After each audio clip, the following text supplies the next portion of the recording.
Before we dive in, a shout out from our sponsor, Growth Collective. Are you truly satisfied with your ad buying partner? Do they bring constant creative ideas, consistently hit your targets, and offer impeccable service? If you're shaking your head no, let's talk about Growth Collective. The largest businesses are unlocking growth by focusing on what truly matters for brands in 2024. Constant creative output. Growth Collective has flipped the agency model upside down, being a creative-first agency, supported with a superb ad buying team with over $500 million of spend. They've worked with some of the largest D2C brands like BombTech Golf, Hush Blankets, CrossNet, and Firebelly Tea. Here's something truly exciting. Growth Collective is offering you, our listeners, a free comprehensive ad account and creative audit.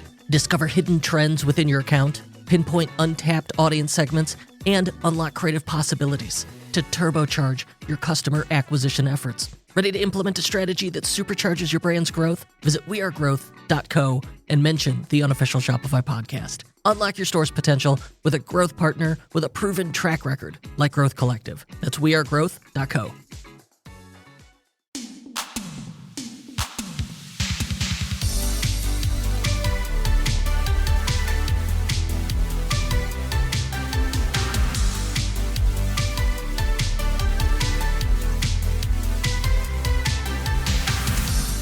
Today on the Unofficial Shopify podcast, we are discussing one man's entrepreneurial success story. Well, I suppose that's a lot of episodes, but in this case, we have found a gentleman, Mike Yarbrough from Rustic Main, which is a Shopify store that sells lovely handcrafted and custom rings. They're really good looking. Nice looking site, but just extraordinary photography. And I want to hear that story. I've not heard it. You're going to be hearing it for the first time along with me, and we're gonna walk through that story together, my friends. I'm your host, Kurt Elster. Check nasty. And this is the Unofficial Shopify podcast. Mike, how you doing? Pretty good, Kurt. How about yourself? Yeah, feeling good, going strong. The weather's changing here, warming up, and then immediately, I get seasonal affective disorder, which not great when you live in the Midwest. And so as soon as daylight savings time changes, my energy levels go up, and I'm excited by just the potential energy of spring and summer. Yeah. You're in North Carolina, so I'm in the Charlotte area. It's it's lovely. It's beautiful outside, but then we get super cold mornings and then hot afternoons. But then we'll just have a string of hot days, and we're like, okay, cool. We're going towards summertime. And then North Carolina is like, no, we're not doing that. And then it just goes back. And I wouldn't be surprised if we have some kind of freak freeze this April, because it's never, you can't predict it, But that's part of the fun of it, though. Your store is Rustic Main, rusticandmain.com, yep, correct? That's right. And you sell rings? We sell rings. Yeah, we sell mostly wedding bands. We're venturing into engagement rings and stuff in about a month or so. But we've started with really focusing on wedding bands for men. And we use a lot of historic materials, a lot of really unique materials, meteorite, dinosaur bone, World War II era stuff. And so things that just kind of tell a story. That's what we're all about.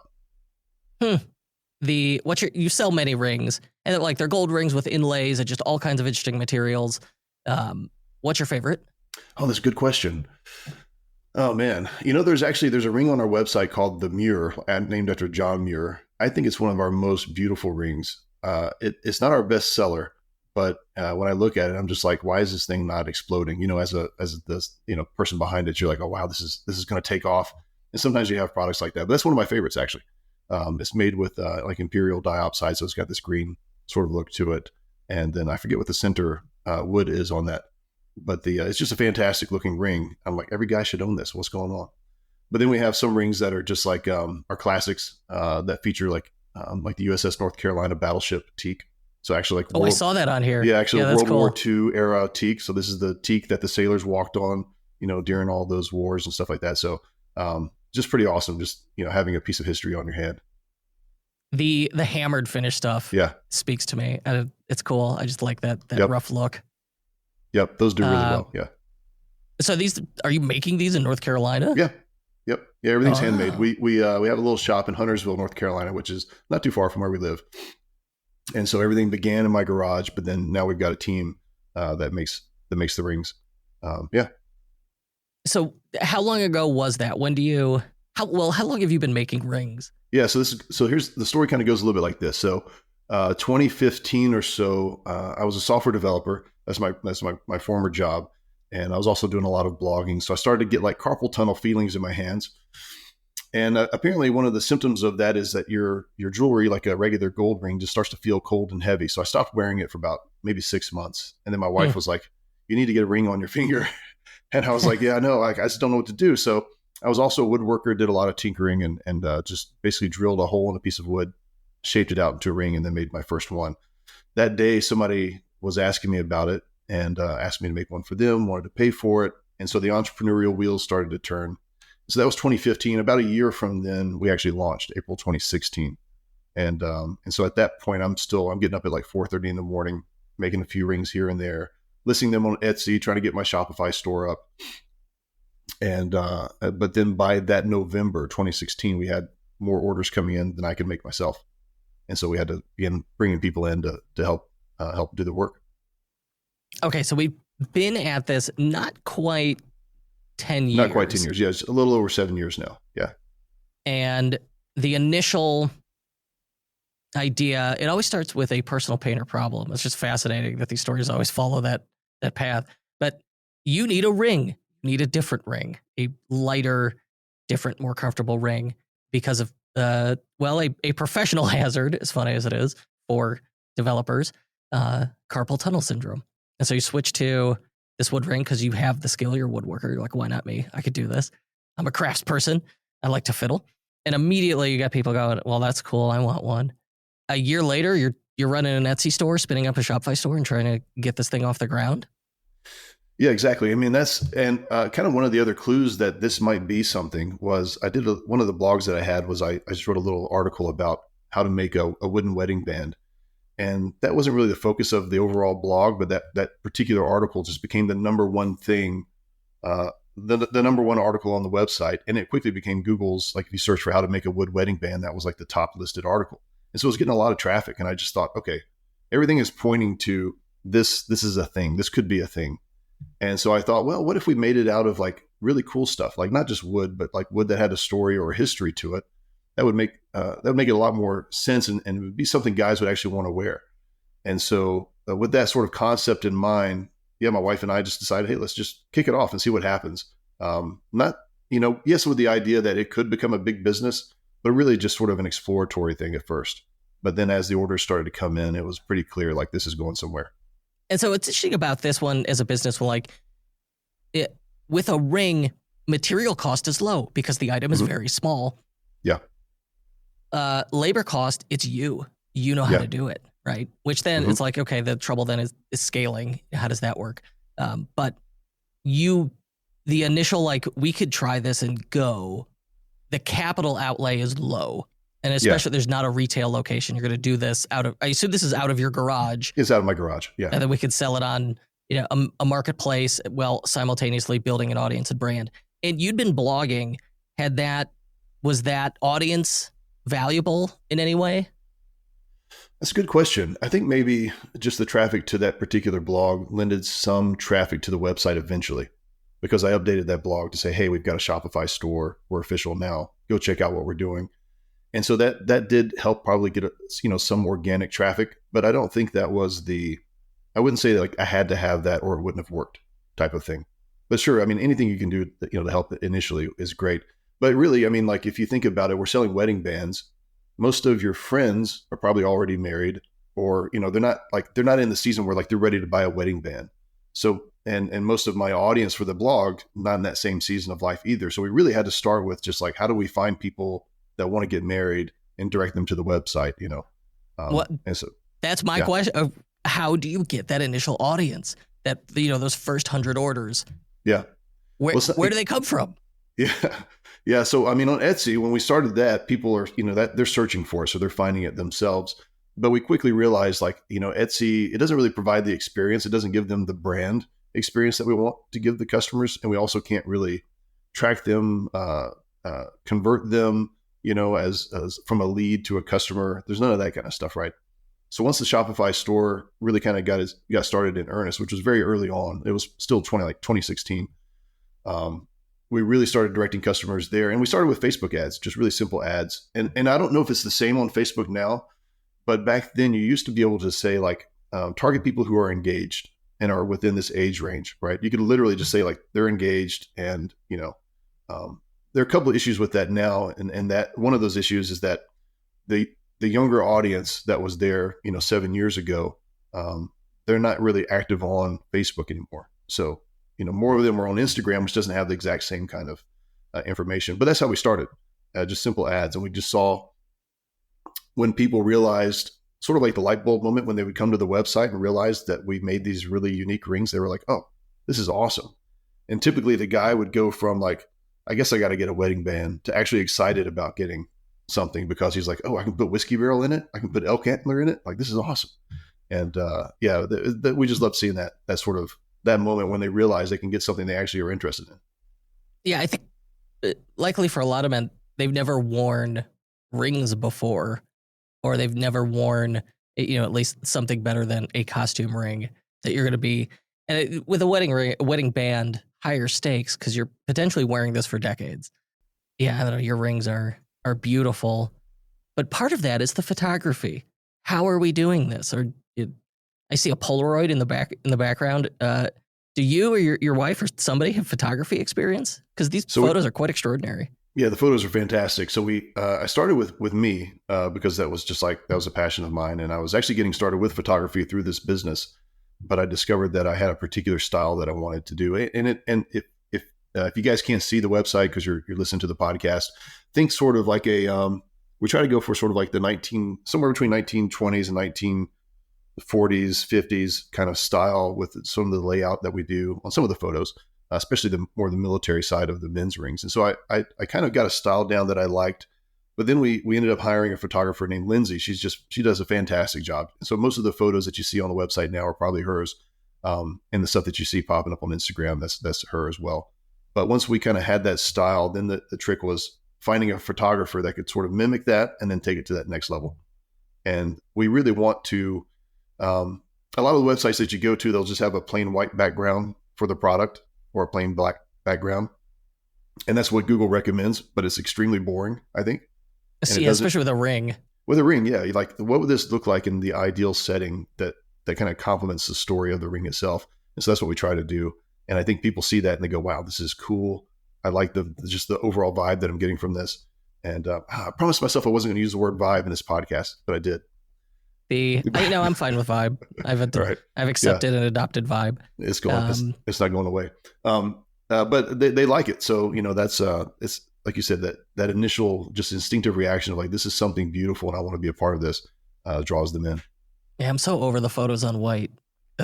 Yeah, just step it. Because on yours, like the photo I'm looking at, the Apollo, a hammered titanium wedding band ring. The photo is gorgeous, but it is taken on top of what appears to be old parchment paper written in cursive with a fountain pen. And so it really hammers home that idea of, like, this is handmade. Yeah. This is rustic or antique. It's got just such a great look to it. So there's storytelling in that photo for sure. Yeah, for sure. Well, there really is. The paper that you're talking about is actually letters from World War II that were written back home. And if you ever want like a tear-jerking session, just go read some of these letters, because it's like, these are people that don't know if they're going to make it back. And they're talking, this is like the 1940s, right? So they got that sort of really nice handwriting, and you have the letter from the lady to the guy and from the guy to the lady, and the sort of back and forth. I just found them in an antique shop, but they're really touching. So people don't know that when you see it in the photo, but for us, there's even a deeper meaning because we know what's kind of going on behind the scenes. And at what point, what's the moment where you say, all right, I'm quitting my job, I'm doing this full time? Yeah. So like I mentioned, so end of November or December of 2016. So that's a year that we started. More orders are coming in than I can make. I remember actually going to some relative's house for Thanksgiving, and my phone just starts to do the Shopify cha-ching, right? Like cha-ching, cha-ching, as orders are coming in. And I'm like, I don't know if I can make all of these. Like, I don't have enough time. I still got a regular job. And so really from that point until we hired our first guy, maybe like January 2017, middle of 2017, we had enough orders coming in that I could quit my 6-figure job, as a software developer and go into this full time. And my wife is such a champion. Not only does she like help with the business, because at this point it's getting busy and it's like, we need help. She jumped in, and we both have different roles that we played in the business. But she was game. She was just like, yeah, you want to quit your job and just make circles in our garage? That's fine. So that's what so we did that. So that's middle of 2017. And then by the end of 2017, we had about 9 people working out of our house. Out of your house? Out of our house, yeah. I'm sure the neighbors were thrilled with the number of cars constantly showing up. The parking was not great, yeah. And so I mean, we had, the garage is getting filled with dust. And then we're trying to like watch shows or something like at 7:30 at night. And we still got people finishing up rings and like coming in and showing us. And we're like, okay. So we're like, all right, we need a building. But that's part of the American startup story. It's you see these old photos of people who start in their home and they just got their kitchen's just full of boxes and packing stuff. That's the way it goes, and there's no shame in that. That makes part of makes the story great. Did you know that most Shopify stores are leaving 10 to 20% of their revenue on the table with every single purchase? Each year, Shopify merchants make New Year's resolutions to increase profits, but they overlook one crucial aspect: maximizing every order with upsells. That's like breaking your promise on day one, but you could turn that resolution into reality with Zipify One-Click Upsell. One-Click Upsell is the secret weapon Shopify merchants are using to unlock extra revenue on every single sale. I've seen this app transform stores, doubling their revenue. In fact, One-Click Upsell has already helped merchants like you make $500 million in extra upsell revenue for your stores. Zipify OCU is the original Shopify upsell app, and it's been boosting AOV, that's average order value, since 2016, thanks to its seamless integration and intuitive upsell funnels. With the most upsell placements, AI-driven copy suggestions, and mobile-friendly designs, it's no surprise that the average OCU user increases revenue 10 to 15% as soon as they set up the app. The new year brings new opportunities, my friend. So start your 2024 strong with the app that makes your revenue goals a reality. Zipify One-Click Upsell. Go to zipify.com/Kurt and start your 30-day free trial today. That's zipify.com/KURT to try Zipify One-Click Upsell for free. Don't just make resolutions, make profits. Add Zipify One-Click Upsell today and kick off the new year with a lot more sales. All right, so first challenge, fulfilling the orders. Then sounds like you hire pretty rapidly, at which point you have a team of people working out of your garage. And then you transition out and move into a larger dedicated space. But you've got this software background that has to have been helpful here. Yeah, for sure. So in the software world, there are a lot of principles that we use to help get things done. And really those principles come from manufacturing. And so we kind of, you got the manufacturing world starting like with Toyota and the lean principles. Those get brought into the software world to do that digitally. And so now I'm bringing that back into sort of a manufacturing small business world. There's actually a really great book for those who are interested in this. If I mention anything about lean and you're like, that sounds cool, and you want to know how to apply that to business, there's a great book called The Lean Startup by Eric Ries, Ries.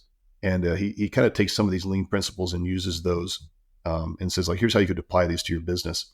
But everything from how do we actually, break down processes and tasks to make them manageable, to the actual leadership itself, and then also just the culture that we wanted to have inside the business, and then a lot of lean principles that we utilized really from day one. So if you care to hear, should I go into lean? Is that boring? I don't know when it gets boring. Well, let's do it applied. So like you had to transition from garage to this larger operation, plus have it, a team of people is not the easiest thing to make that transition very quickly. But you have, as a software developer, you would have worked in teams. You would have understood, and you've got this idea of software development principles. Give me challenge example. Like, where did you have a struggle? Then how'd you fix it? Yeah. So one of the things is things can get very, when it's, especially in those early days when I've got to go to work and then but leave people with other things to do, right? Or when we're starting to get to such a big team where I can't check everybody's work and that kind of stuff, make sure it's all exactly right. Because I'm kind of busy juggling other things, doing the marketing side or whatever the case is. There's a lot of principles that would really help out with that you just kind of teach the people ahead of time. So one, we implemented pull systems. So this is a big lean principle. So instead of typically what would happen in a work environment that nobody likes is the manager would come to you and say, here's your assignment. and here's the due date that is, needs to be done by. And usually the due date is something that you can't, it's like next week or something like that, and Friday, right? And it's Thursday or something. That's a very much a push system, which everybody hates. But pull systems are more queue based. And so we would put orders, for example, into a queue, and it's the responsibility of the crafter to come in and go, okay, I think I want to do these 2 or 3 rings today. They kind of get to choose that. But that happens everywhere. The same thing happens with shipping. We don't push work on our shippers. We don't push work on the marketing team. We don't interrupt them and say, oh, this needs to happen now. Things do happen where you're like, this is an emergency. But for the most part, that pull system and that really respect for other people's autonomy has been key for us to be able to just say, you're responsible for doing your work. I'll leave you alone if you just do it right.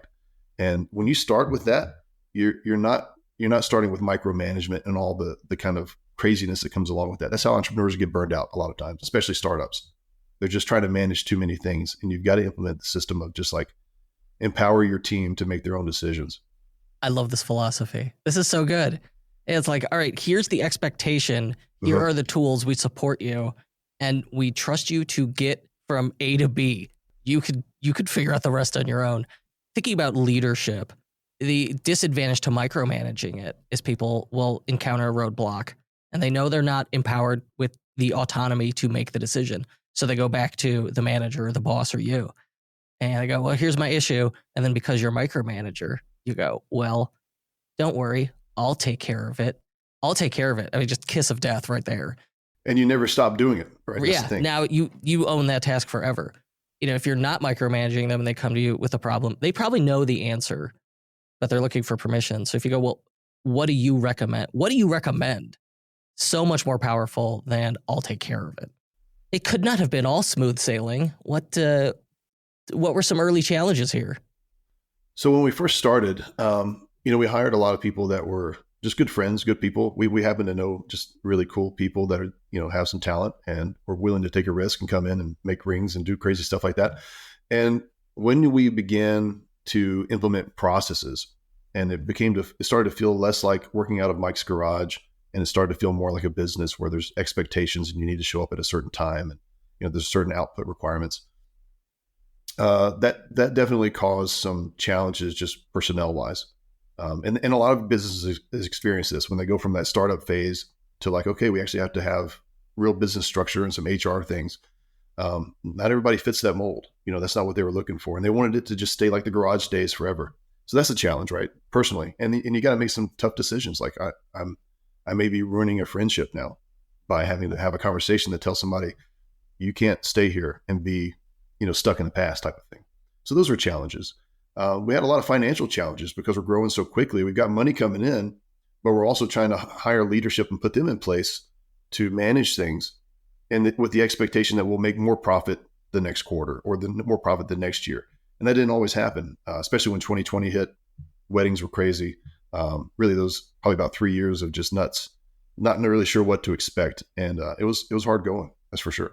There's a lot more to lose when you go from being a garage startup to being an actual business with like 25 employees, marketing team, multiple buildings and that kind of stuff.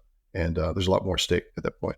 What did you do? It sounds like you needed capital. Did you take loans? Yeah, we did actually. Yeah. So we did the EIDL loan when that came available. And I don't know if we should have done it. Now we're paying it back now. And it just feels like we're just giving the government more money, which never feels good. But we did the EIDL. Do you know what the effective interest rate is? Oh, it's not too bad, actually. It was really, really cheap. I don't remember what it was, but I remember it was cheap.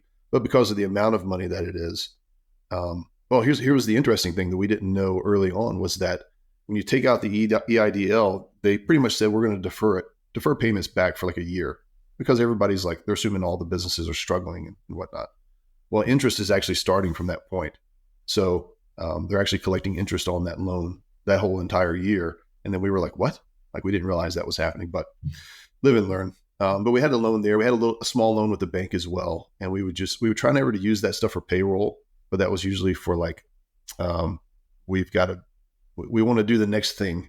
So let's, invest in that, like buy a building or buy some equipment or something along those lines. But yeah, it got pretty freaking scary for a couple of years. And it was like, okay, well, we made it through. Let's see how next year goes.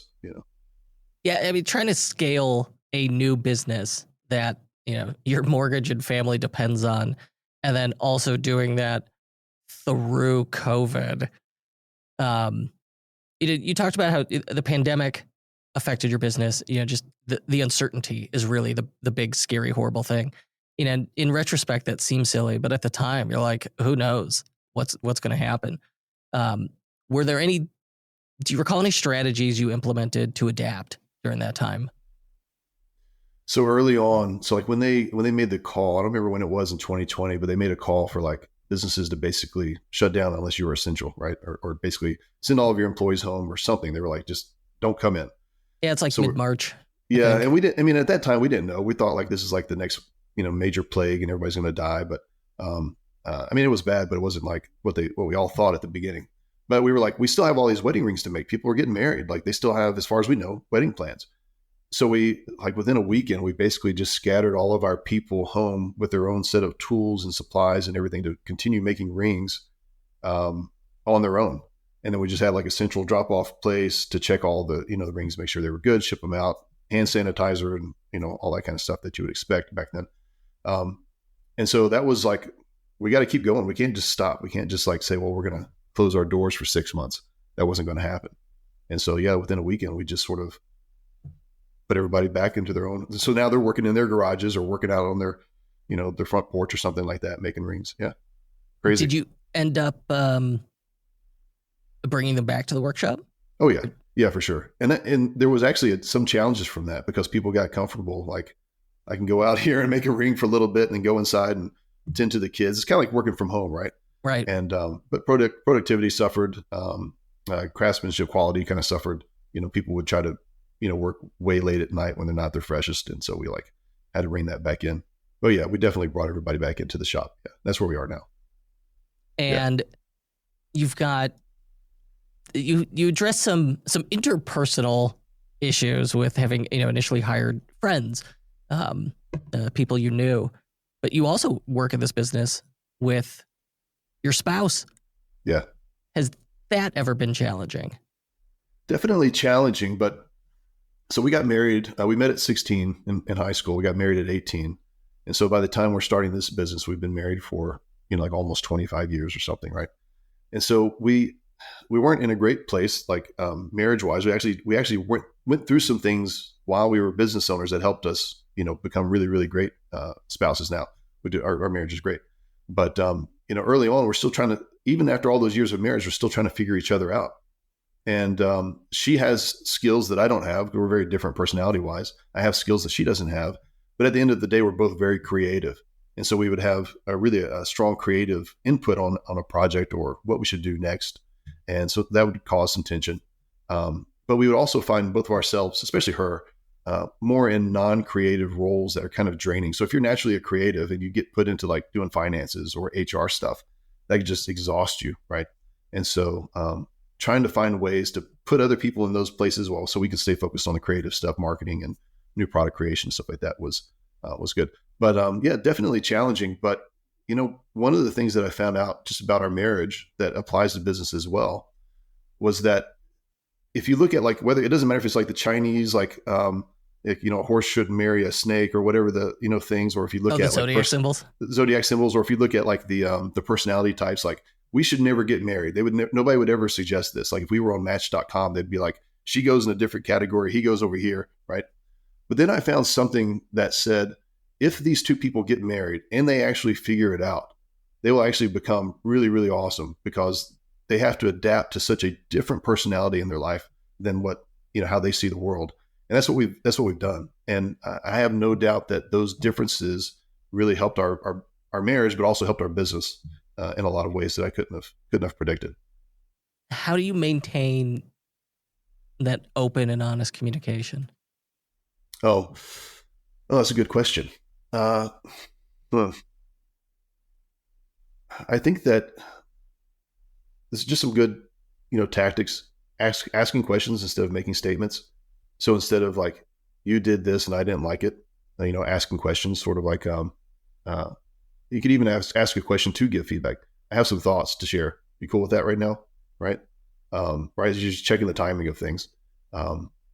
Or I kind of felt like this was going on. What's your perspective on that? Right. So kind of softening it up a little bit, but we're both very transparent. Our challenge is not actually being transparent. Our challenge is being too rough with how we present our perspectives, So, and I think other couples would have the opposite challenge. They would have the issue where it's like they feel something, but they don't want to bring it up with their spouse because they don't want to start a fight, or, they're more avoidant of that. We're the opposite. We actually would bring it up. We just wouldn't do it with the proper amount of tact. And then the other person would take it the wrong way. And we would be like, why are you mad at me? I'm just, you wanted me to be honest. So yeah, I think you just got to have good communication. You got to have that existing in your marriage if it's going to happen in your business, and you've got to model that with everybody else too. Yeah, I think that open and honest communication is the cornerstone. That's critical. I figured that out early, luckily. But, with that, radical honesty can also come across as you're being mean, right? Like, yeah, I appreciate the feedback, but you're a dick, bro. Like that can happen. Yeah. So you need to, it's not like a free pass. You need to be kind, and respectful and knowing of what issues or sensitivities your spouse or business partner may have, because they're very similar. A business partnership being a sexless marriage, but in your case, like it's also your marriage. Yeah. And the challenge is, we bring everything home. And so we, whatever's going on at work, there's some thoughts that are still spinning in our head when we get home, and inevitably we would end up talking about it, during dinner or in the morning before we go to work. It was just always work, work, work. And so we had to have zones where it's like, if we're in our bedroom, we don't talk about work. If we're if we're actually sitting down for a meal, we don't talk about work. And we would have to hold each other accountable to that, which is kind of tough, because one of us would sort of like inch our way into it, like something that didn't sound like it started with work, but it would eventually lead into that conversation, and we'd have to cut each other off. So just setting those boundaries was really key. And we kind of learned that maybe about 2 years or so into it, but we've had to try to like work on that constantly over the years. I like that idea of like, there are physical boundaries in which business cannot be discussed. Yeah. Yep. And you have to have, I think it's important to have those hard rules, even if to someone from the outside looking in, it's like, oh, that seems arbitrary. It's really not. Like there's an interpersonal reason for it. I heard somebody say this is really good advice, and it seems extreme, but it's key, is that business owners, a husband and wife business owners, should take a vacation at least 1 week in a month, and probably 2 weeks a quarter. And it basically just that time away is so important, because you're just so enamored with it while you're in your house or you're close to your business. You're constantly thinking about it. You got to have that away time to create space and margin, even just to come up with new ideas, much less just refresh. But it's really key. That's, that seems like a lot probably for some people, because you're thinking, I can't take that much time away from work. It also helps you test your business out to see if it actually can function without you for a period of time. And you do that in small spurts, and that helps you to kind of know where the holes are and where you're really not needed. And a lot of times as business owners, we think we're needed a lot more than we are. And if you have good people in place, you can be gone for a weekend, a week, 2 weeks. Things still keep running. And that's what you want. I love that advice. I mean, I'm not disappearing every weekend. But yeah, getting out of your business could be quite helpful and illuminating. Today, I am thrilled to introduce our latest sponsor, Finale Inventory. Managing inventory could be a hassle, but Finale makes it a breeze. Here's a snippet from my chat with Pauline at Finale. We work with sellers kind of across the spectrum, from like $1 million to $50 million, but it really is all about that complexity. Whether you're a small startup or a multi-million-dollar business, Finale's got you covered. And for our listeners, they've got something special. When you call the team, mention unofficial 2024, and your listeners can get 20% off their first 3 months with Finale. Finale isn't just software, it's a growth partner for your e-commerce journey. Dive in with a free 2-week trial and discover the difference. Visit finaleinventory.com, and don't forget to use the code unofficial2024 for your special discount. That's it. Stay tuned. I want to talk tools. All right, so number one, you've been on Shopify a long time, and so I'm always curious about people who've been on it a while. Years ago, why choose Shopify? When I first started looking, Shopify and I think like BigCommerce or something like that, there was another one. There were like 2 other possible contenders. And Shopify just like kind of barely edged them out at that time.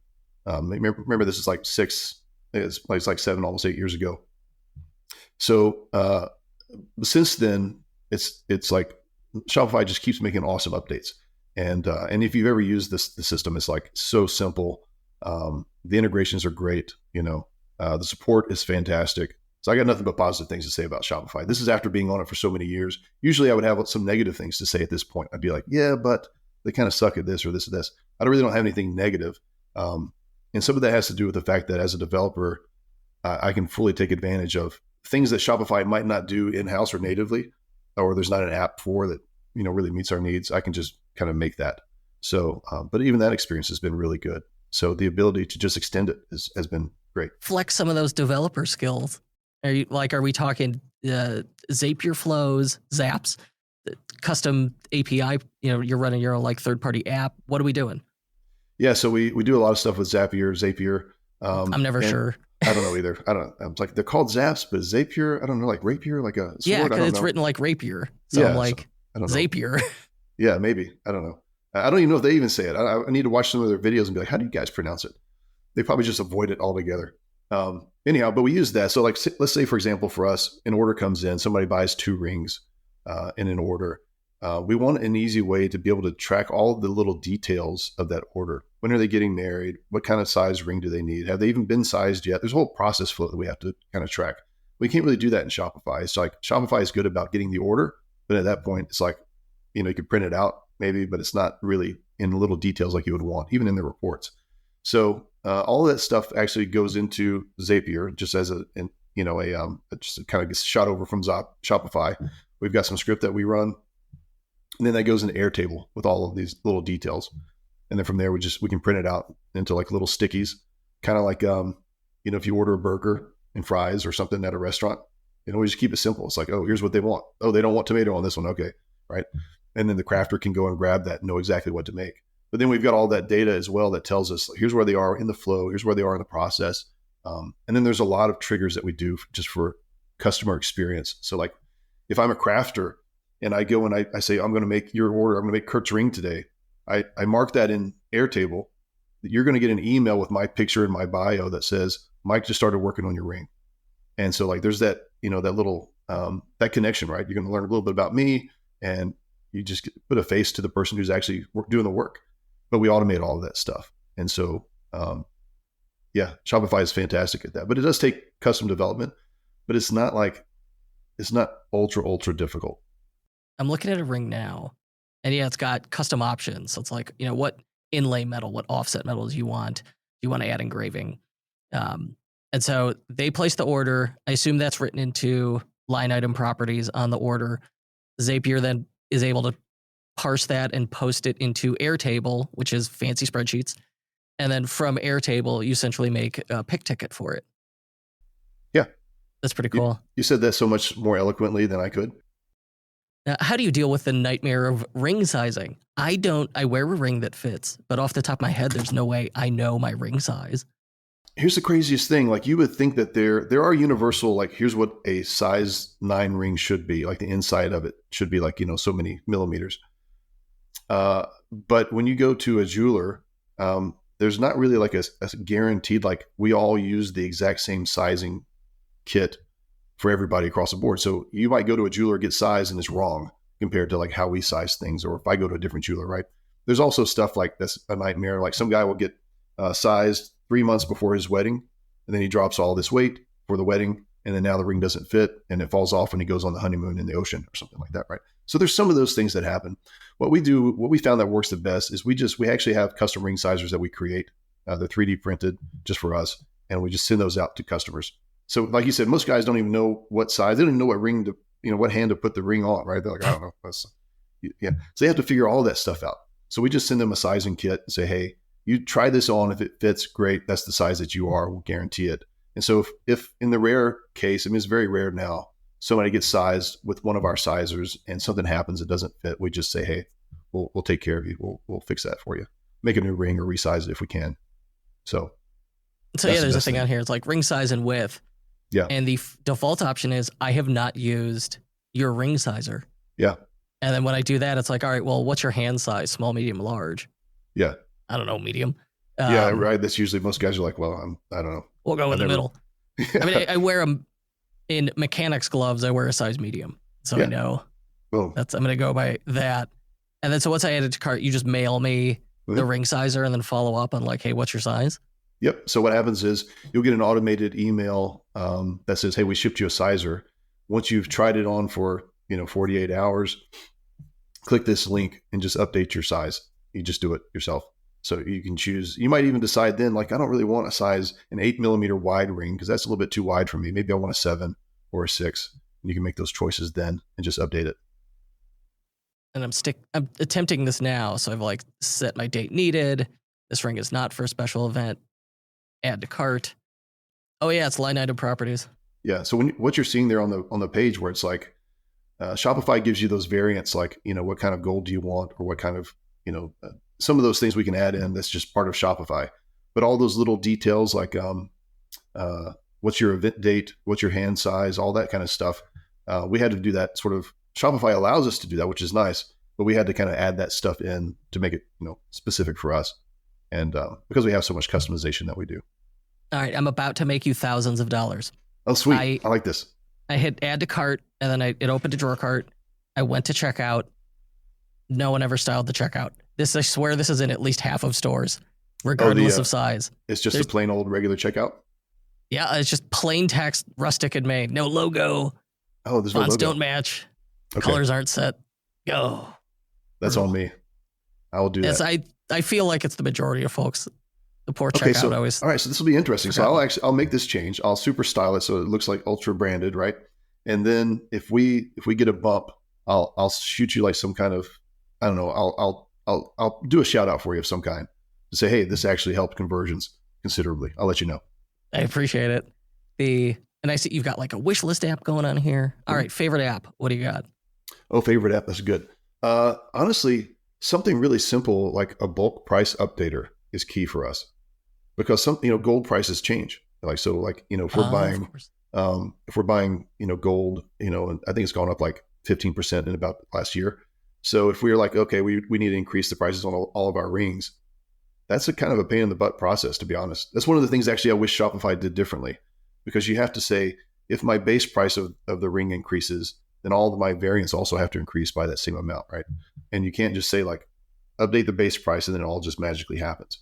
But if you have a bulk price updater, you can say like, I'm going to go increase everything by 20%. So simple apps like that are really great. We also have some customization apps that are really nice. I don't know the names of them, honestly. They seem somewhat generically named, but just like utility tools are great. I just love that kind of stuff where you're just like, I need to do something in mass. This ought to exist probably within the app, but it doesn't, that kind of stuff. Those are the things that make me feel like a power user. And anytime I get like a bulk operation to work, via Matrixify or whatever, yes, I am a computing god. There are apps that we use, more frequently, like Yotpo or something, right? But it just kind of lives there. We don't really do stuff with it. It's just sort of set there. It and forget it. It's critical, but we don't really, we don't think about it. Yes, it's just those that where you're like, this is going to take me a week to do this. And then you're like, oh, wait, I could just use this app. And you do it in an hour or two. That's a win for me. All right, I want to know, what is a typical work day for you look like? What's a day in the life at Rustic Main? I typically will do, so we use a system called 90, and I like 90, like the number 90. That's from EOS, this entrepreneurial operating system. Other entrepreneurs have probably heard about this. But basically it allows us to kind of say, what are our priority things that we need to accomplish and get done week to week? So I've always got a list of things that I need to get done. Most of them are technical. So a day for me would look like waking up, looking at 90 and going, okay, here's the stuff that I agreed to get done. Here's a couple technical changes on the website. Here's some, I need to call somebody about maybe like sourcing new wood from some historic place. So I'm just kind of going through that list and just kind of knocking off whatever I think I can get done. Also keeping in touch with my team through Slack and just, talking to them about whatever is going on. Like sometimes we'll have a supplier that's like, they're behind on something that we need, like boxes to ship out or something like that. So finding alternatives or just kind of fixing stuff like that. And then twice a week we have a meeting. So I have about 3 meetings that I attend a week. That's it. They're usually pretty short. And so we have a pretty strong meeting structure that just keeps things on track and just really, really short and efficient, I guess I would say. And so work with the marketing team quite a bit. I do a lot of reviewing of other people's stuff. So like if we're getting ready to launch, like I said, engagement rings, we're currently taking pictures of those. So I'm looking at the pictures and going, yes, I like this one, not that one. Oh, more like this. Can we add some of these things, right? So it's a lot of management and just decision making for the most part. And I haven't made a ring in a few years now. Actually, I'll come up with the designs. No. Yeah, do you miss but I haven't actually. Sometimes I occasionally think about like I'll go out there and just make one for myself, and then I just think about how embarrassingly slow it will be for me compared to the other guys out there who are just cranking them out like day after day. So I haven't done it in so long, but usually I'll just come up with an idea now, and I'm like, you guys are going to make this look twice as good as anything I can come up with. So because they've got the hours, they've put in the work, they've got the hours into it now, and they just make such beautiful products. What's your one piece of advice for someone's listening? They're earlier in the career, first 12 months of their Shopify business. What do you want them to know? So here's what I would say. You need to see and really believe in the future value of your business, and you need to hire people and structure your business based upon that future, what you believe it's going to be. So I'll give you an example. If I thought, well, we're just making a couple rings in our garage and it's not really anything important, and who's even going to work for me anyhow, right? We don't even know if this is going to last. If I had that sort of mindset, the people that we would have brought on early would not have been the same quality as the people that we actually decided to hire, because we were thinking, man, this business is taking off and it's going to be a multi-million-dollar business in the next 2 years. Like this thing is going to just explode. We know it. And we could see the culture, and we had a vision for the kind of business that we wanted to have. And so early on, we just had that belief. And so we hired people based upon those premises, and we set our culture and our core principles and ideals all around that. And I think so many business owners, they just undervalue themselves, and they actually kind of kick their own feet out from under them early on because they don't really see the true potential in their business. But if you start with that mindset of like, I'm actually building something that I want to be proud of, I'm making a legacy here from the very beginning, then that's going to change who you hire day one. And that's also going to reduce the number of problems that you have day one. And it's going to set that culture off on a really good footing. I think that's key. And so don't undervalue what you're creating. I love that advice. Give me one fun fact about the jewelry business or rings that would surprise me. So here's the thing, like if you were to come into our shop, it would look like more like a wood shop. You would feel like you're coming into like some kind of interesting crafter space rather than like a traditional jewelry space where like there's a bench jeweler and he's got a bunch of little gold nuggets and things that he's working with. And I think that if I had started off as a traditional jeweler, I don't think we would be where we are, because the fact that I started off as just sort of a woodworker and tinkerer kind of influenced everything that we do. And so I don't know if this is really interesting. It's interesting for us. It's just that people are amazed when they come in and they see how we work. We're just a small operation, and we work in sort of not a microcosm, but we just work on small individual canvases. And so that just changes up how we do everything, how we think about everything is on a small scale and very modular, very mobile. And and so but I would just say if you're entering into a space that already exists, an industry that already exists like jewelry, you can easily disrupt that space in a good way by just bringing your own unique experience to it and kind of ignoring how things have been done in the past. I like that advice as well. All right. If I wanted a ring or to learn more about you, where do I go? You're going to head over to rusticandmain.com. That's Main like Main Street. So the idea is like a sort of rustic living. You got chickens and goats and stuff like that. And you sort of got this main street where you can get your latte and, dress up a little bit nicer. So that's sort of the idea, Rustic and Main. And we try to bring those elements together. rusticandmain.com. I will include it in the show notes, but Rustic and Main, just check it out, even just to see their photography. It is so gorgeous. Mike Yarbrough, Rustic and Main, rusticmain.com. Thank you so much. Thank you, Kurt. This is awesome. Crowdfunding campaigns are great, You can add social proof and urgency to your product pre-orders while reducing risk of failure. But with traditional crowdfunding platforms, you're paying high fees and giving away control, all while your campaign is lost in a sea of similar offers. It can be frustrating. That's why we built Crowdfunder, the Shopify app that turns your Shopify product pages into your own independent crowdfunding campaigns. We originally created Crowdfunder for our private clients, and it was so successful, we turned it into an app that anyone can use. Today, merchants using Crowdfunder have raised millions collectively. With Crowdfunder, you'll enjoy real-time tracking, full campaign control, and direct customer engagement. And it's part of the Built for Shopify program, so you know it's easy to use. So say goodbye to high fees and hello to successful store-based crowdfunding. Start your free trial and transform your Shopify store into a pre-order powerhouse today. Search Crowdfunder in the Shopify App Store to get started.